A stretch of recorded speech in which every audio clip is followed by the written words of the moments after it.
नमस्ते। मैं हूं सुरेश कुमार एकलवे और आप देख रहे हैं हिंदुस्तान न्यूज एंड टिप्स। दुनिया भर के देशों को कर्ज देने वाला अमेरिका खुद भारी कर्ज के बोझ तले दब गया है। दुनिया की सबसे बड़ी अर्थव्यवस्था का कुल राष्ट्रीय ऋण पहली बार 31 ट्रिलियन डॉलर को पार कर गया है। हालात कितने गंभीर हो चुके हैं इसका अंदाजा इससे लग जाता है कि महज 9 महीने में 1 ट्रिलियन डॉलर से अधिक का कर्ज चढ़ गया है। 5 साल पहले तक अमेरिका पर 20 ट्रिलियन डॉलर का कर्ज था, लेकिन आज आकाश बेल की तरह बढ़ते कर्ज ने अमेरिका की स्थिति बेहद ही विस्फोटक कर दी है और कहा जा रहा है कि यह देश भी बारूद के ढेर पर बैठा है। जनवरी 2021 में जो बाइडेन ने अमेरिका के 46वें राष्ट्रपति के रूप में शपथ ली थी, पर डेमोक्रेटिक पार्टी का यह नेता अमेरिका का इमरान खान साबित हुआ है। उनके अब तक के कार्यकाल में न सिर्फ विदेश नीति का भट्टा बैठ चुका है, बल्कि आर्थिक मोर्चे पर अमेरिका का सत्यानाश भी हो गया है। बाइडेन के कार्यकाल में सऊदी अरब, चीन, भारत, फ्रांस, उत्तर कोरिया, रूस और अफ्रीकी देशों से रिश्ते लगभग खराब हो गए हैं। साथ ही अमेरिका कर्ज चालित दूसरा पाकिस्तान बनता जा रहा है। अमेरिका बहुत तेजी के साथ कर्ज के गुलाम के तौर पर स्थापित हुआ है। जनवरी 2020 में जब डोनाल्ड ट्रंप राष्ट्रपति थे, तब अमेरिकी सरकार पर 23 ट्रिलियन डॉलर का ऋण था। आश्चर्य की बात यह कि 2000 में अमेरिका पर सिर्फ 5.6 ट्रिलियन डॉलर का कर्ज था, जो कि 22 सालों में 5.5 गुना से अधिक हो गया है। 9/11 के बाद इराक और अफगानिस्तान में युद्धों के दौरान बढ़ते खर्च के कारण अमेरिका का कर्ज नई ऊंचाइयों को छूता जा रहा है। कोरोना के कारण उपजी समस्या ने इसकी तेजी को और बढ़ा दिया है। 31 ट्रिलियन डॉलर की कर्ज की सीमा राष्ट्रपति जो बाइडेन के लिए भी एक राजनीतिक समस्या बन गई है।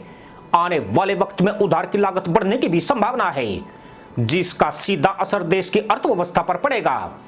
इससे अमेरिकी डॉलर के भविष्य पर भी गंभीर संकट आ सकता है और उसकी वर्चस्वता बिखरकर बहुत हद तक सीमित हो सकती है। पिछले 18 महीनों में बाइडेन ने अमेरिकी की अर्थव्यवस्था का भट्टा बिठा दिया है। देश में महंगाई 40 साल में सबसे उच्च स्तर पर पहुंच चुकी है। सिर्फ 2022 में राष्ट्रपति बाइडेन ने नए उधार के लिए 1.9 ट्रिलियन डॉलर के प्रस्ताव को मंजूरी दी है। पद ग्रहण करने के बाद से बाइडेन उधार के लिए 4.9 ट्रिलियन डॉलर की मंजूरी दे चुके हैं। यानी बाइडेन उसी तरह कर्ज के आदी हो चुके हैं जैसे पाकिस्तान कर्ज लो और घी पियो की नीति पर चल रहा है। अमेरिका की यह स्थिति देखकर कहने वाले तो यही कह रहे हैं कि ये देश दिवालिया होने से मात्र कुछ वर्ष दूर है। खास बात यह कि बाइडेन प्रशासन के पास किसी भी कार्यक्रम को मजबूत वित्तीय स्तर पर रखने की कोई योजना नहीं है। इस तरह बढ़ते कर्ज का अर्थ सरकार के लिए अधिक ब्याज लागत है। यानी अमेरिका पर जिस तादाद में कर्ज बढ़ रहा है, उससे उसके ऊपर ब्याज का बोझ भी बढ़ता जा रहा है। यानी उसके राजस्व का एक बड़ा हिस्सा ब्याज की देनदारी में खर्च हो रहा है। इससे सामाजिक सुरक्षा और सेना जैसी अन्य जरूरतों पर खर्च करना अब धीरे धीरे कठिन होने लग गया है, जो अमेरिका के लिए एक बड़ी चुनौती बनने लगी है।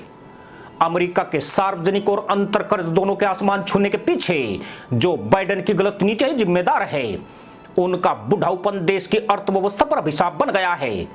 बाइडेन के शासनकाल में सरकारी खर्च में अभूतपूर्व बढ़ोतरी हुई है। इसके अलावा उन्होंने अर्थव्यवस्था को प्रोत्साहित करने के लिए बैंकों को लोन पर लोन देने के लिए मजबूर किया है, जिसकी वजह से वे ब्याज दर बढ़ाते चले गए और इसके चलते अमेरिका के ऋण और महंगे हो गए। ऋण महंगे हुए तो वस्तु की कीमतें भी बढ़ने लग गई। नतीजा यह हुआ कि अमेरिका में महंगाई की दर आज 9.1% पर पहुंच गई है, जो पिछले 41 सालों में सबसे ज्यादा है। यही नहीं, इससे अमेरिका मंदी की चपेट में भी आ गया है। इसके घातक परिणाम अब अमेरिका के परिवारों पर नजर आने लगे हैं और अमेरिकी परिवारों के लिए जीवन यापन मुश्किल हो रहा है। यह अमेरिका के 28 साल के इतिहास में पहली बार हुआ है जब जून महीने में फेडरल रिजर्व ने ब्याज दर को 0.75% बढ़ाया था। दरअसल जैसे जैसे अमेरिका में महंगाई बढ़ी है, ब्याज दरें बढ़ाने का रास्ता भी साफ होता चला गया है और यह ब्याज दरें तब तक बढ़ती रहेगी जबकि महंगाई खत्म नहीं हो जाती है। लोगों के पास कम पैसा आएगा तो उनकी क्रय शक्ति कमजोर होती चली जाएगी। बाइडेन का बुढ़ाऊ दिमाग इसी नियम को मानकर आगे बढ़ रहा है, लेकिन वह अमेरिकन की कितनी बजा रहे हैं, बाइडेन को इससे कोई सरोकार नहीं है। मजे की बात यह है कि अमेरिका में ब्याज दरें बढ़ने से बड़ी संख्या में भारत में अमेरिकी निवेश आया है भारत अब अमेरिकी निवेशकों का पसंदीदा देश बन गया है, लेकिन उन अमेरिकन पर इसका विपरीत असर पड़ा है जिन्होंने बैंकों से ऋण लिया हुआ है। उन्हें अब ब्याज के रूप में अधिक रकम चुकानी पड़ रही है, जबकि उनके आय के स्रोत पुराने और सीमित है।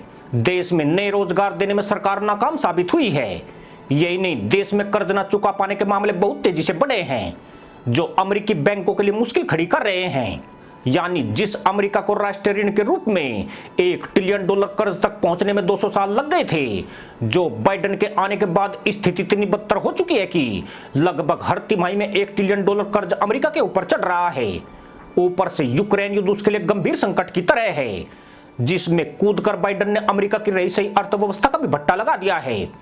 साथ ही जो देश अमेरिका का सहारा बन सकते थे, बाइडेन बाबू ने उनसे भी शत्रुता मोल ले ली है। इसी के साथ अनुमति दोस्तों, जय जवान, जय किसान, जय हिंद, वंदे मातरम।